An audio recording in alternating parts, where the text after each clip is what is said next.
Jesse Helms, and initially this movement came about with the Piss Christ depiction in the Brooklyn Museum by Andres Serrano, exactly. So that exactly, and we actually had Andres Serrano in the film, but it got so terribly long, so we took him out. In, out. But he said he was actually very happy that Mapplethorpe post-mortem became the culprit because it took the pressure off him. And it had to do with federal funding of arts programs and museums that were actually, although the Mapplethorpe case was won, was cut substantially. So, for example, certain institutions like the Metropolitan Opera of New York is 100% privately funded. You know, most museums are completely dependent on patrons. Nothing like in Europe. I don't think there's the same way of honoring your culture in the United States as there is in Europe. It would never happen in Europe that a government wouldn't support, you know, museums. But that was part of that movement, you know. So in that sense, nobody says so much anymore because those museums are for the most part privately funded, so, you know, the government doesn't have any right to get so excited anymore. Nos menciona que sí, obviamente la obra suavizó o aumentó de alguna manera la tolerancia a este tipo de creatividad. También quiere mencionar el caso de Andrés Serrano, que realmente de alguna manera agradeció que tras la muerte de Mapplethorpe su obra siguiese de alguna manera en ascensión en cuanto a la valoración y al valor de cada una de sus fotografías, porque cuando él expone, por ejemplo, en el Museo de Brooklyn, realmente menciona esto porque quiere contrastar Europa con Estados Unidos y quiere dar el ejemplo de que la inmensa mayoría de museos en Estados Unidos, sobre todo museos originales, creativos, innovadores y un poco provocadores, tienen gran parte de su financiación es privada, 100% privada. Que esto en comparación con Europa no se puede comparar, ¿no? Que en Europa no sería posible que un museo, por muy transgresor, no tuviese un apoyo institucional público y que realmente en el caso de Estados Unidos el dinero que llega de las instituciones federales a las instituciones culturales está muy bloqueado o tenía mucha polémica por eso, ¿no? Precisamente por ese prejuicio ante todo lo que era transgresor, sexual, innovador o socialmente desafiante, ¿no? Entonces dice que no es fácil compararlo, pero que de alguna manera ante esa cultura privada, de alguna manera, o propuesta cultural privada, realmente era la manera en la que la polémica se acabó, porque si es dinero privado, realmente no hay polémica ninguna. No te gusta, no vayas a ver, ¿no? ¿Alguna pregunta más en la sala?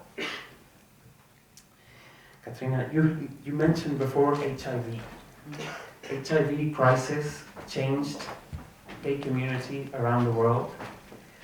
I think it changed the cult of the body around the world, and I think that obviously Mapplethorpe himself changed totally this cult of the body around the world as well. Le pregunto, que ha mencionado la crisis del VIH, realmente la crisis del VIH cambió la comunidad gay en todo el mundo, ¿no? Cambió el concepto del culto al cuerpo, el cuerpo perfecto, también en todo el mundo.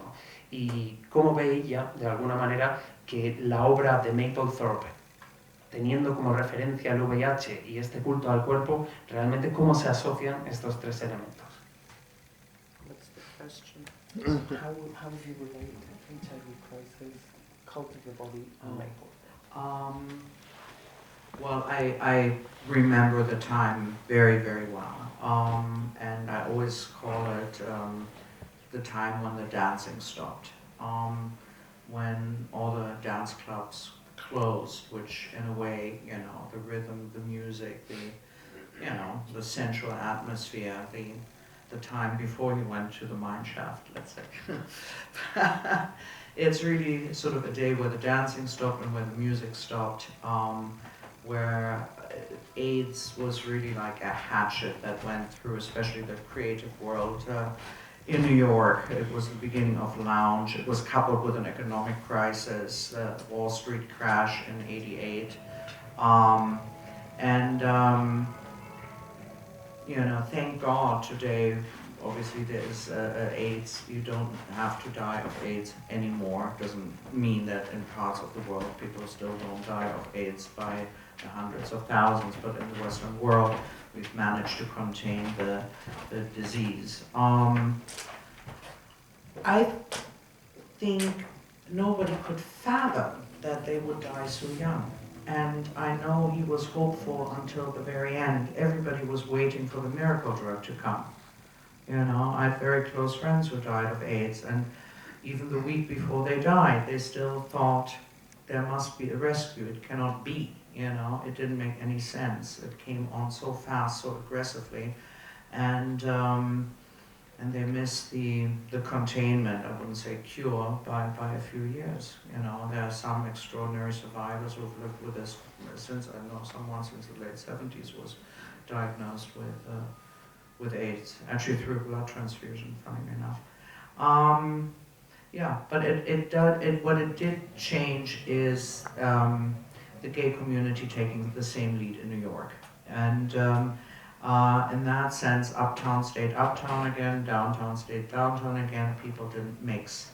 There was not only a joy to the place in the 80s, there was an elegance to the place, you know. There was a sort of beauty that was brought to it, and it's very different now. I'm not saying it's not interesting or beautiful, artists are not creative, but it's this joie de vivre is missing, yeah, sure. Nos menciona que efectivamente la crisis del VIH arrasó con la comunidad gay, con el poder de la comunidad gay, con el mundo de la creatividad, con el mundo de los artistas, ¿no? Esto en su época fue a la par que sucedió una gran crisis económica y esto realmente explotó de alguna manera esta burbuja de lo que era el arte contemporáneo, ¿no? Por un lado, realmente ella dice que el momento en el que todo esto acabó es el momento en el que se paró de bailar, que las discotecas cerraron, que el bailar o lo que era lo que quedaba del disco y las discotecas se volvió lounge, un concepto nuevo pero mucho más aburrido, que realmente bajo el lema del lounge, el uptown y el downtown, o sea, la parte más pija y la parte más trabajadora, creativa o bohemia, dejaron de mezclarse, con lo cual hay esa división, de alguna manera, esta amigabilidad que también ayudaba mucho a la creatividad en la ciudad en sí, se destrozó igualmente. It's been a pleasure having you with us. Thank you. Your film is wonderful, both for lovers of Mapplethorpe, lovers of photography, and lovers of creative history. Many times in a documentary festival like ours, we treat with a lot of social themes that are hard and that need attention brought to them. And I think that in your case, it is also very important to have attention upon figures of creativity, artistic creativity, and the history of creativity in our society. Thank you very much. Oh, thank you so much. Thank you. Le digo que es un placer tenerte con nosotros. En Documentamadrid nos encanta tener proyectos de denuncia, de llamada de atención hacia temas sociales, pero que también es muy importante tener una visión sobre la creatividad en nuestra sociedad y la historia de la creatividad en nuestros tiempos. Muchas gracias. El Big Country de moderador, lo has hecho muy bien.